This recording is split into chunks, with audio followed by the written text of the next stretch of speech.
अस्सलाम वालेकुम dear students, हमने फर्स्ट ईयर के फिजिक्स का चैप्टर 2 स्टार्ट किया हुआ है। पिछले लेक्चर के अंदर हमने चैप्टर कंप्लीट कर लिया है। इस लेक्चर के अंदर हम एक्सरसाइज को स्टार्ट कर रहे हैं। इस लेक्चर के अंदर हम स्टार्ट करेंगे इस एक्सरसाइज के अंदर जो एमसीक्यूज़ हैं उनको, और एमसीक्यूज़ को इंशाल्लाह हम यहाँ पे कंप्लीट करेंगे। यहाँ पे हमारे पास है multiple choice questions, tick the correct answer. हमारे पास यहाँ पे पहला एमसीक्यू है, the angle at which dot product becomes equal to cross product. अब वो कौन सा एंगल है जिसके ऊपर डॉट प्रोडक्ट और क्रॉस प्रोडक्ट आपस में बराबर होते हैं। इसका मतलब ये है कि उनके जो मैग्नीट्यूड्स हैं वो कहाँ पे किस एंगल के ऊपर बराबर होते हैं। तो वो हमारे पास जो एंगल है वो है 45 डिग्रीज। अब 45 के ऊपर क्यों बराबर होते हैं हम देख लेते हैं।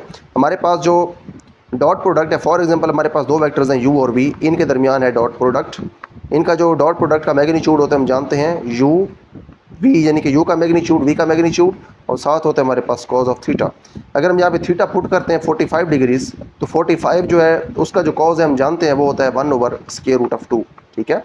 उसके बाद जो हमारे पास क्रॉस प्रोडक्ट होता है दो वेक्टर्स का, उसका जो मैग्नीट्यूड है वो भी हम जानते हैं, u का मैग्नीट्यूड v का magnitude into sine of theta. ठीक है, ये इसका मैग्नीट्यूड होता है क्रॉस प्रोडक्ट का। अब यहाँ पे देखें जो थीटा है आपने क्या लिया हुआ है, 45 लिया हुआ है ना, दोनों के अंदर 45 पुट करना है। अगर यहाँ पे आप साइन के अंदर 45 डिग्री पुट करते हैं तो यहाँ पे भी आपको जो आंसर मिलता है वो 1/√2 है। अब देखें यहाँ पे u और v तो दोनों सेम है ना, क्योंकि आपने दो ही वेक्टर लेने हैं, उन दोनों के दरमियान आपने एक दफ़ा डॉट प्रोडक्ट लेना है, एक दफ़ा आपने उन दोनों के दरमियान क्रॉस प्रोडक्ट लेना है। ठीक है, डॉट प्रोडक्ट लेने के बाद आपने इस तरह से डॉट प्रोडक्ट का मैग्नीट्यूड लिखा, यहाँ पे आपने कॉस के अंदर थीटा जो है वो 45 पुट किया, तो कॉस थीटा जो है उसने आपको वैल्यू दे दी 1/√2, यानी कि यहाँ पे कॉस थीटा की जगह आपका आ गया 1/√2। उसके बाद साइन थीटा के अंदर जब आपने थीटा की वैल्यू 45 पुट की तो साइन थीटा ने भी आपको वैल्यू दे दी 1/√2। इसका मतलब ये हुआ कि साइन थीटा की जगह भी 1/√2 आएगा। अब यू वी के साथ यहाँ भी 1/√2 है, इधर भी यू वी के साथ 1/√2 है। इसका मतलब ये हुआ कि क्रॉस प्रोडक्ट और डॉट प्रोडक्ट दोनों का मैग्नीट्यूड बराबर हो गया। कब बराबर हुआ है? जब आपने थीटा 45 लिया। ठीक है जी, तो 45 डिग्री इसका आंसर है आपके पहले क्वेश्चन का। उसके बाद आपके पास दूसरा एमसीक्यू है, the projectile gains its maximum height at an angle of. अब जो प्रोजेक्टाइल है वो मैक्सिमम हाइट किस एंगल के ऊपर लेती है? वो मैक्सिमम हाइट लेती है 90 डिग्री के ऊपर। 90 डिग्री के ऊपर क्यों लेती है? जब आप प्रोजेक्टाइल को इस तरह सीधा ऊपर की तरफ फेंकते हैं तो उस वक्त इसकी जो वेलोसिटी होती है सिर्फ ऊपर वाली डायरेक्शन के अंदर होती है, इसकी कोई हॉरिजॉन्टल वेलोसिटी यहाँ पे नहीं है, क्योंकि पूरा इसका जो अब फोकस है, इसकी जो पूरी मोशन है, पूरी इसकी वेलोसिटी है, पूरी इसकी जो इसके ऊपर आपने फोर्स लगाई है सिर्फ और सिर्फ आपने ऊपर की तरफ लगाई है, 90 डिग्री के एंगल के ऊपर आपने लगाई है। तो इसलिए ये मैक्सिमम जितनी हाइट कवर कर सकती है, मैक्सिमम अपनी हाइट लेगी प्रोजेक्टाइल, तो वो लेगी 90 डिग्री के ऊपर। अब 90 के ऊपर क्यों लेगी? आप इसको जो हाइट ऑफ प्रोजेक्टाइल का फार्मूला हमने इसी चैप्टर के अंदर देखा था, वहाँ पे आप इसको पुट करके भी देख सकते हैं। अगर हम पीछे जाएं हाइट ऑफ प्रोजेक्टाइल वाले टॉपिक के ऊपर, तो हमें ये मिल जाएगा, ये है जी आपके पास हाइट ऑफ प्रोजेक्टाइल। ठीक है जी, अब देखें यहाँ पे आपके पास है साइन, और साइन का ऊपर स्क्वायर भी है। तो साइन देखें, जो आपके पास साइन होता है, हम जानते हैं कि जो साइन है इसकी जो आउटपुट्स होती हैं वो होती हैं -1 से लेके +1 तक। ठीक है, यानी कि जो साइन है ये आपको मैक्सिमम वैल्यू क्या दे सकती है? मैक्सिमम वैल्यू आपको +1 दे सकता है। तो +1 साइन आपको कब देता है? +1 आपको साइन उस वक्त देता है जब आप साइन के अंदर थीटा की वैल्यू पुट करते हैं 90 डिग्रीज। ठीक है, यहाँ पे थीटा है, हम जानते हैं साइन 0 डिग्री के ऊपर हमें 0 आंसर देता है, लेकिन जो साइन है 90 डिग्री के ऊपर हमें आंसर देते हैं +1। तो साइन जो ज़्यादा हमें आंसर देने की कैपेसिटी रखता है वो +1 है, और साइन हमें +1 आंसर देता है 90 डिग्री के ऊपर।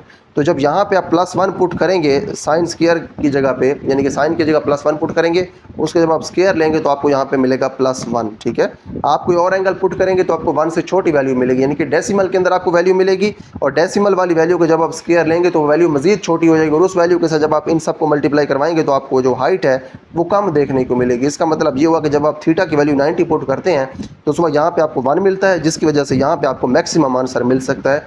हम जानते हैं कि इस फार्मूला को इस्तेमाल करके इस तरह से हमने ये बताना है कि जो हाइट है वो मैक्सिमम होती है थीटा की वैल्यू 90 डिग्री के ऊपर। और वैसे भी अगर कॉमन सेंस अगर आप इस्तेमाल करें तो उससे भी आप देख सकते हैं कि जब आपने सीधा ऊपर की तरफ प्रोजेक्टाइल को फायर किया या फिर आपने उसको ऊपर की तरफ प्रोजेक्ट किया, तो क्योंकि उसकी कोई हॉरिजॉन्टल वेलोसिटी नहीं है, सारा कुछ उसका जो फोर्स है, जो भी उसका आपने उसको दिया, धक्का दिया आपने उसको, या फिर थ्रस्ट आपने दी है, या फिर आपने उसके ऊपर फोर्स लगाई है, वो सारी वर्टिकल डायरेक्शन में ऊपर ही मूव होनी, ऊपर ही यूज़ होनी है उसके साथ, तो ये ऊपर ही जाएगा, मैक्सिमम हाइट तक जाएगा। तो हमने देख लिया पहले सवाल का जवाब हमारे पास 45 डिग्री था, दूसरे का जवाब हमारे पास है 90 डिग्रीज। उसके बाद हमारे पास है तीसरा MCQ, the scalar product of two vectors is maximum if they are. Are. अब जो स्केलर प्रोडक्ट है दो वेक्टर्स का वो मैक्सिमम कब होता है, वो उस वक्त मैक्सिमम होता है जब वो पैरेलल होते हैं। ठीक है, इस तरह से पैरेलल होते हैं, दोनों की डायरेक्शन दोनों वेक्टर्स की सेम होती है।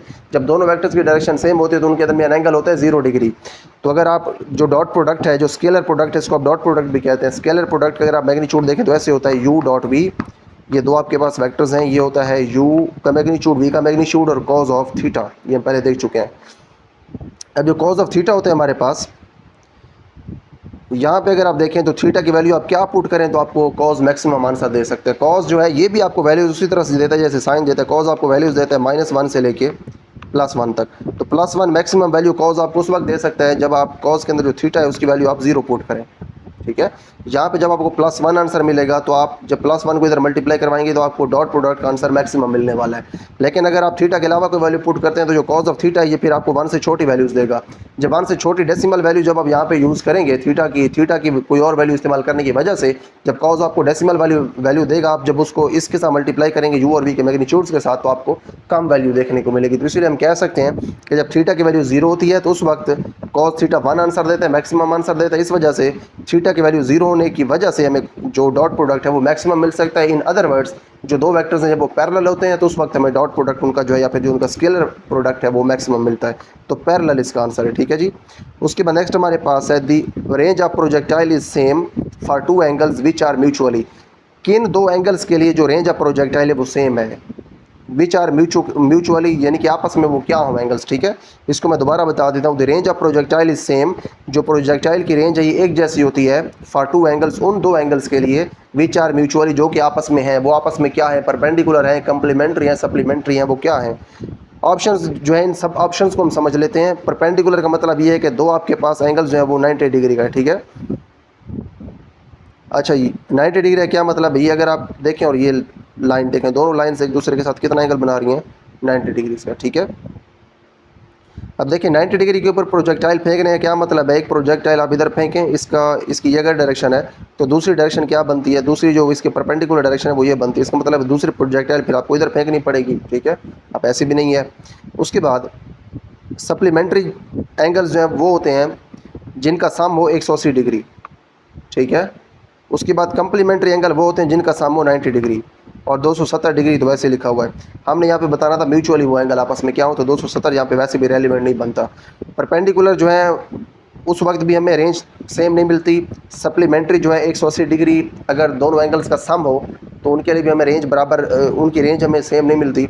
लेकिन अगर एंगल्स आपस में हो कंप्लीमेंट्री का मतलब ये कि दोनों एंगल्स का जो सम है वो 90 डिग्री हो, तो दोनों के ऊपर जो प्रोजेक्टाइल आप फायर करेंगे रेंज आपको सेम मिलेगी। मैं इसको एक्सप्लेन कर देता हूँ।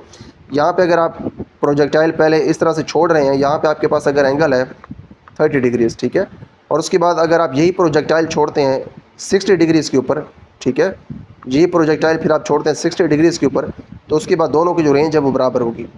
ठीक है, क्यों बराबर है, ये एंगल 30 का है, ये एंगल 60 का है, दोनों को अगर आप ऐड करते हैं 30 और 60 को तो आपको जो आंसर मिलता है वो 90 डिग्री का आंसर मिलता है। ठीक है, इसका मतलब ये है कि दोनों एंगल्स का सम 90 था, इसीलिए दोनों एंगल्स आपस में कंप्लीमेंट्री थे। इस वजह से इन दोनों एंगल्स के ऊपर जो प्रोजेक्टाइल है इनकी रेंज आपस में सेम होगी। ठीक है जी, वैसे आप 30 और 60 को जो हमारी रेंज ऑफ प्रोजेक्टाइल का फार्मूला है उसके अंदर पुट करके भी चेक कर सकते हैं, आपको आंसर सेम मिलेंगे दोनों के। उसके बाद क्या एग्जांपल हो सकती है, एक और एग्जांपल हो सकती है 20 और 70 की। एक आपने प्रोजेक्टाइल फायर की 20 डिग्री के ऊपर, आपने यही प्रोजेक्टाइल उसके बाद फायर की 70 डिग्री के ऊपर। ठीक है, जो यहाँ पे एंगल बना वो 70 बना, तो उसके बाद ये हाइट तो इसकी इंक्रीज़ हो जाएगी, लेकिन जो रेंज है ये सेम वही रहेगी जो 20 डिग्री के ऊपर फायर करने से आपको मिली थी। ठीक है, तो हमने यहाँ पर ये देखा अगर हमारे पास एक ही प्रोजेक्टाइल हो, दो तरीके से आप उसको फायर करें, पहला एंगल और दूसरा एंगल ऐड हो कि अगर 90 डिग्री हो जाए तो दोनों एंगल्स के ऊपर जब आप प्रोजेक्टाइल को फायर करेंगे तो आपको रेंज एक ही देखने को मिलेगी। तो यहाँ पे इसका जो आंसर है वो है कंप्लीमेंट्री। ठीक है, दो एंगल्स अगर कंप्लीमेंट्री हो तो उन दोनों एंगल्स के ऊपर जो प्रोजेक्टाइल है उनकी रेंज आपको सेम देखने को मिलती है। उसके बाद नेक्स्ट हमारे पास 5th MCQ है, the acceleration at the top of A trajectory of projectile is. अब जो आपकी प्रोजेक्टाइल होती है उसका जो रास्ता होता है उसको आप कहते हैं ट्रैजेक्टरी। इसके टॉप के ऊपर क्या एक्सेलरेशन होती है आपके पास, वो एक्सेलरेशन होती है जी। ठीक है, एक्सेलरेशन ड्यू टू ग्रेविटी, जो कि ग्रेविटेशनल फोर्स की वजह से होती है, इसको आप कहते हैं जी। ठीक है, लेकिन हमने ये देखा था कि ये जो आपके पास प्रोजेक्टाइल होती है इसकी जो हॉरिजॉन्टल वेलोसिटी होती है वो कांस्टेंट होती है, इसीलिए इसकी जो हॉरिजॉन्टल एक्सेलरेशन है वो 0 है। हॉरिजॉन्टल एक्सेलरेशन इसकी हर वक्त ज़ीरो है। हॉरिजॉन्टल एक्सेलरेशन इसकी इधर भी ज़ीरो है, इधर भी ज़ीरो है, इधर भी ज़ीरो है। जब ये टॉप के ऊपर पहुंच गई आपके पास आपकी प्रोजेक्टाइल, तो टॉप के ऊपर पहुंचने के बाद इसकी जो वर्टिकल वेलोसिटी है वो तो ज़ीरो हो गई है, लेकिन आगे ये फिर भी मूव कर रही है, तो इसकी जो हॉरिजॉन्टल एक्सेलरेशन है वो through out the journey of projectile वो ज़ीरो रहती है। लेकिन टॉप के ऊपर जब आप पहुँचते हैं तो पहले तो आपकी जो वर्टिकल वेलोसिटी ऊपर की तरफ थी ना, बॉडी ऊपर जा रही थी, लेकिन यहाँ पे इस पॉइंट के ऊपर जब आप पहुँचते हैं तो डायरेक्शन स्विच होती है, डायरेक्शन फिर नीचे की तरफ हो जाती है, क्योंकि आपका जो ऑब्जेक्ट है वो नीचे आना फिर शुरू होता है। तो इसीलिए टॉप के ऊपर भी आपको एक्सेलरेशन देखने को मिलती है। हॉरिजॉन्टल एक्सेलरेशन तो वैसे ज़ीरो है, तो जो वर्टिकल डायरेक्शन में एक्सेलरेशन होती है वो है ग्रेविटेशनल एक्सेलरेशन जी, वो आपको देखने को मिलती है। तो यहाँ पे हमने ये देख लिया कि जो ट्राजेक्ट्री है प्रोजेक्टाइल की या प्रोजेक्टाइल का जो रास्ता है उसके टॉप के ऊपर आपको जो एक्सेलरेशन देखने को मिलती है वो जी एक्सेलरेशन है, ठीक है जी। उसके बाद नेक्स्ट हमारे पास है SI unit of impulse is, impulse का ऐसा यूनिट क्या है, इम्पल्स का फार्मूला देख लेते हैं। फार्मूला हमारे पास है एफ इंटू टी, ठीक है। जो फोर्स है और जो टाइम है इन दोनों को आप मल्टीप्लाई करवाते हैं तो आपके पास इम्पल्स आती है। फोर्स का यूनिट न्यूटन है और टाइम का यूनिट सेकंड है, तो ऐसा यूनिट क्या आ गया इम्पल्स का, न्यूटन सेकंड। ऐसा यूनिट क्यों है, क्योंकि यहाँ पे फोर्स का भी हमने ऐसा यूनिट लिखा न्यूटन, टाइम का भी हमने ऐसा यूनिट लिखा सेकंड, तो इसीलिए आपके पास इम्पल्स का ऐसा यूनिट है न्यूटन सेकंड, ठीक है, ये करेक्ट ऑप्शन है। उसके बाद हमारे पास हमारा 7th MCQ है, the rate of change of momentum is, अब जो मोमेंटम का जो रेट ऑफ चेंज है वो किसके बराबर है, वो फोर्स के बराबर है, ठीक है। Rate of change of momentum is force. अब ये फोर्स क्यों है जी, हमने इसी चैप्टर के अंदर देखा है। मैं आपको इसी चैप्टर के अंदर उस टॉपिक के अंदर ले चलता हूँ जहाँ पे हमने ये देखा था।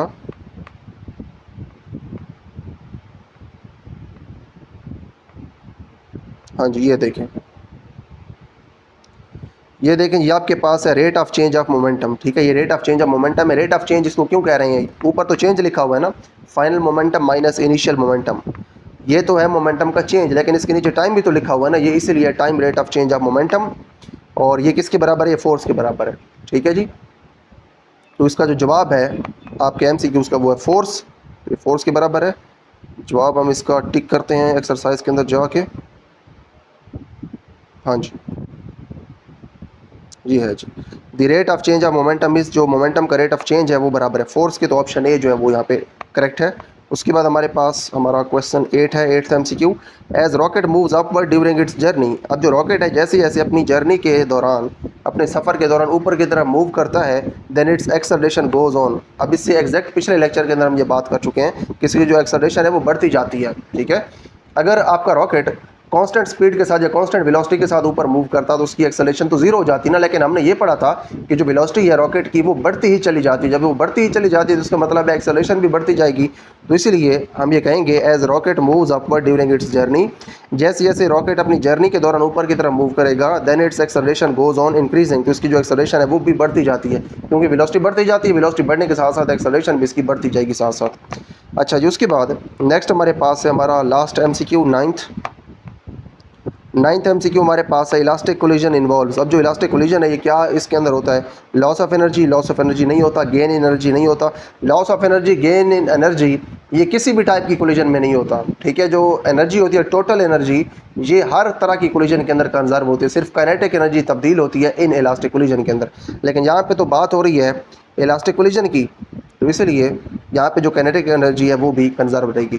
अब यहाँ पे जो ऑप्शन सी है वो ठीक है हमारे पास, ठीक है। No gain no loss of energy. अब चाहे आपके पास कोलिजन इलास्टिक हो चाहे इन इलास्टिक हो, यहाँ पे इलास्टिक होता, यहाँ पे इन इलास्टिक होता, आपने ऑप्शन सी ही टिक करना था, क्योंकि यहाँ पे काइनेटिक एनर्जी की बात नहीं हो रही, सिर्फ और सिर्फ एनर्जी की बात हो रही है। जो टोटल एनर्जी है, चाहे कोलिजन इलास्टिक हो चाहे इन इलास्टिक हो, टोटल एनर्जी जो होती है सिस्टम की, कोलिजन से पहले वाली कोलिजन के बाद वाली, वो सेम रहती है, यानी कि total energy of the system हमेशा कंजर्व होती है।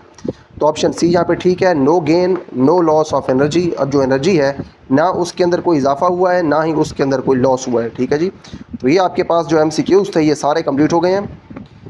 तो हमने इस चैप्टर के अंदर जो कंसेप्ट्स क्लियर किए थे उन तमाम कंसेप्ट्स को इस्तेमाल करते हुए हमने इन MCQs को बड़ा अच्छे तरीके से सॉल्व कर लिया है। तो इस लेक्चर के लिए इतना ही। उसके बाद नेक्स्ट हमारे पास है short questions. In short questions को हमारे पास जो नेक्स्ट लेक्चर होगा इनको हम इंशाल्लाह उस लेक्चर के अंदर कवर कर लेंगे।